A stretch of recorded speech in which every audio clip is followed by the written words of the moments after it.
Mr. Chima Naji is a legal practitioner. Thank you very much for joining us on Sunrise Daily.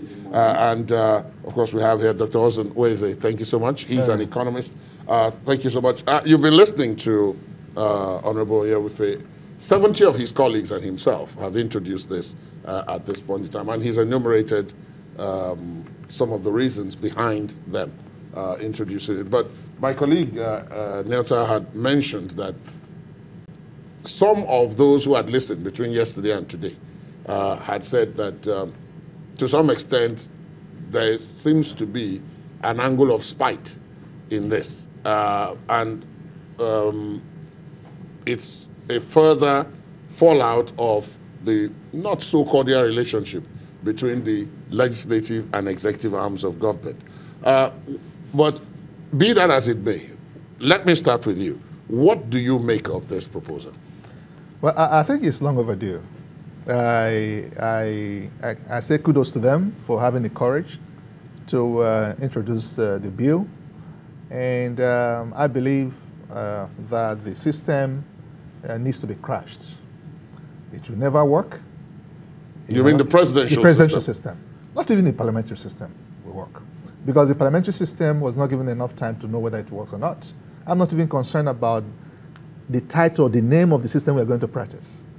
But to evolve a system that is homegrown, the presidential system is never, developed any economy. Anyway, check out the histories of the world.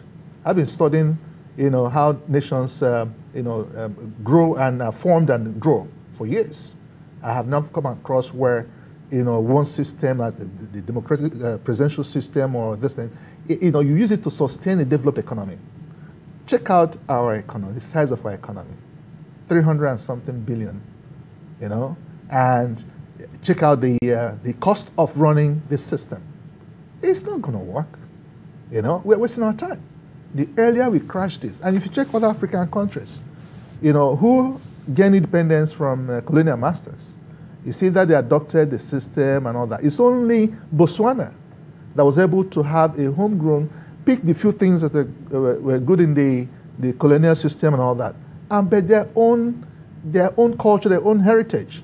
They were able to have a homegrown. So there's ownership. What we're doing now is alien to us. Our cultures are not taken into consideration. Our heritage are not taken into consideration. The characteristics of the people of Nigeria not taken into consideration. And let me put you on pause there, Mr. Weze. We need to take this break. When we come back, I'll allow you to complete your thoughts. Yeah. Then I'll come to Mr. Naji.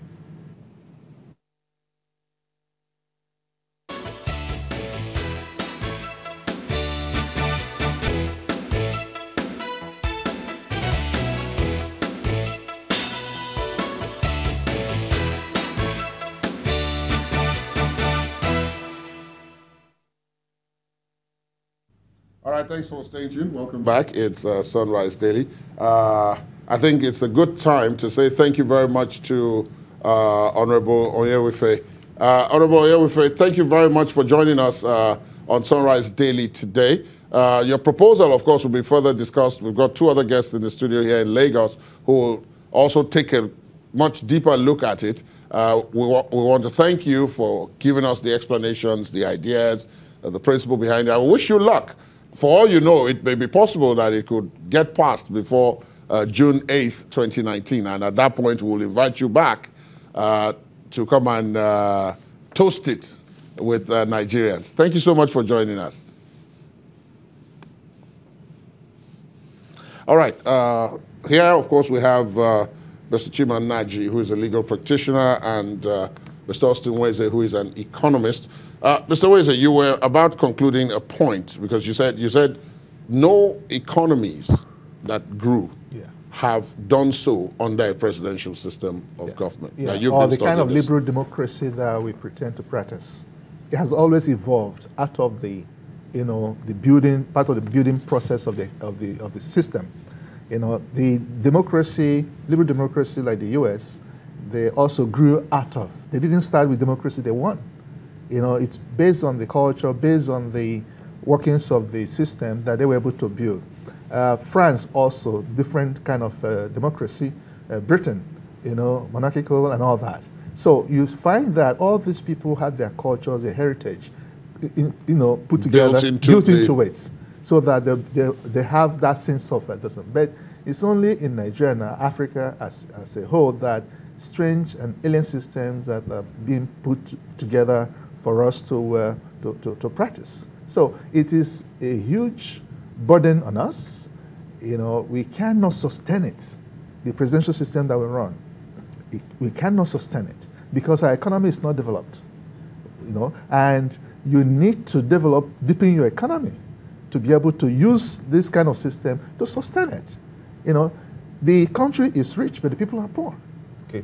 Well, Mr. Naji, if you have been looking at the happenings in the country, as it were, politically, and with this new proposal, do you feel that the Nigerian people, the citizens of this country, would fare better under a parliamentary system as to a presidential system that we have today? Let me start by saying that structure determines and shapes function. The constitution of any country, or in fact any organization, determines the functions, the organs, the interrelationships of these organs, and how harmonious or the discord in their functional activities, so to speak. So if you get the constitution right, you are most likely to get the functions right.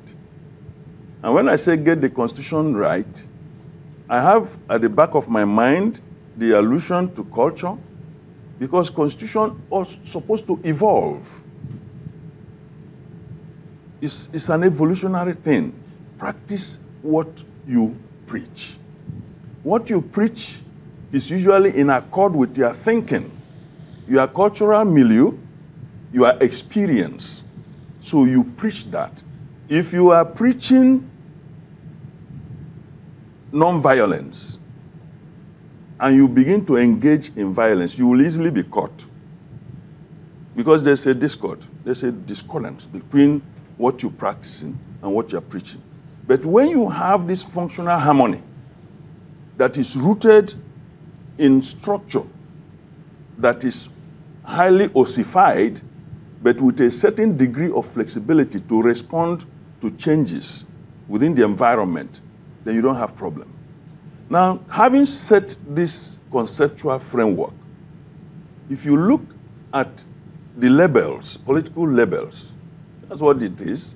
You can say you are practicing presidential system.